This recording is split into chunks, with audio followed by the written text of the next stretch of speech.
Bonjour, bienvenue dans une vidéo du Mag de Mag. Alors, pour le premier livre, je vais vous parler de Meurtre mode d'emploi, le tome 2, Disparition inquiétante. C'est un thriller de Holly Jackson, euh, publié en 2001. Alors, c'est l'histoire du frère de Connor, Jamie Reynolds, qui disparaît dans des circonstances inquiétantes.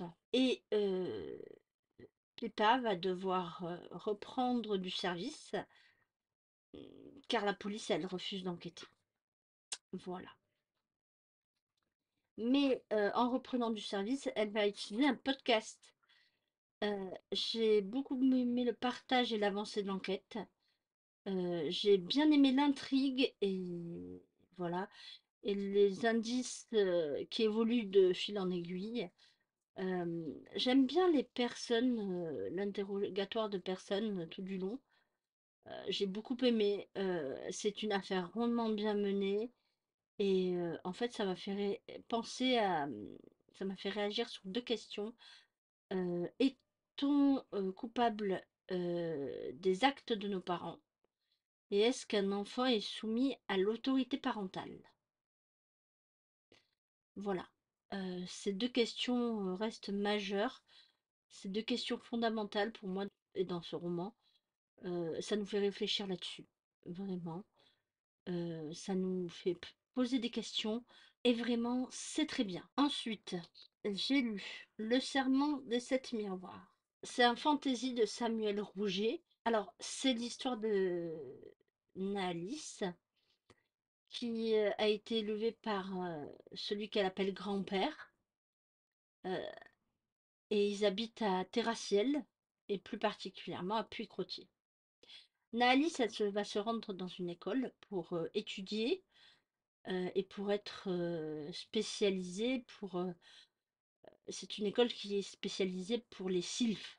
Alors les sylphes, Naalice, c'est pas une sylphe parce qu'elle a une différence qui se voit par rapport aux autres et qui la différencie par rapport aux autres sylphes. Voilà. Et, et voilà. Et en fait, j'ai bien aimé le système de magie dans ce livre. J'ai beaucoup aimé. Alors, ça se base sur les vents. Et j'ai bien aimé aussi les secrets des personnages tout du long du roman. Il y a des secrets sur certains personnages et il y en a qui sont assez mystérieux et en fait ils mènent un double jeu, on dirait que voilà, ils sont un peu charismatiques, je dirais. Voilà. Alors, le monde est bien pensé. Il y a certaines révélations à la fin qui donnent envie d'aller sur le tome 2. Et il y a des révélations surprenantes. Je le recommande réellement. Je recommande Le Serment de Sept Miroirs, le tome 1, car ça a été une très très bonne lecture et une très très belle découverte pour moi.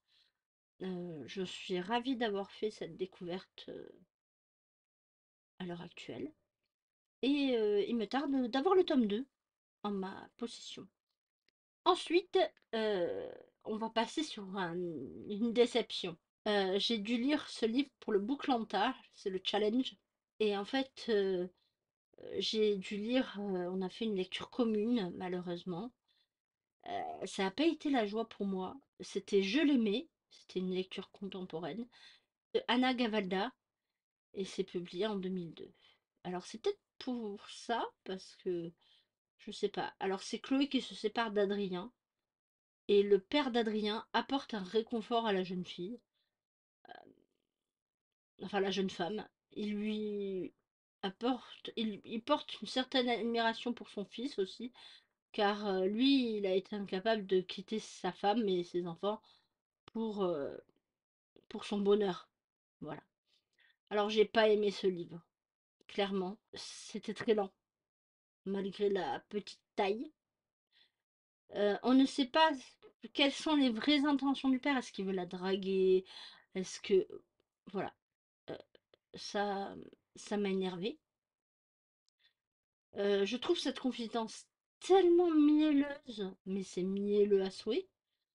Je veux dire, c'est inutile parce que de toute façon, ça fait pas changer les positions des personnages, voilà. Hem, Car chacun, a ses propres émotions et ça sert à rien de vivre les mêmes que les autres. Enfin, je veux dire, chacun a ses sentiments, propres. Donc voilà. Ensuite, je trouve que le livre, est fade, terne, sans intérêt. À vous de voir par vous-même. Si vous voulez vous lancer, allez-y. Sinon, passez votre chemin, hein. Ensuite, j'ai lu le tome 9 des Carnets d'apothicaire.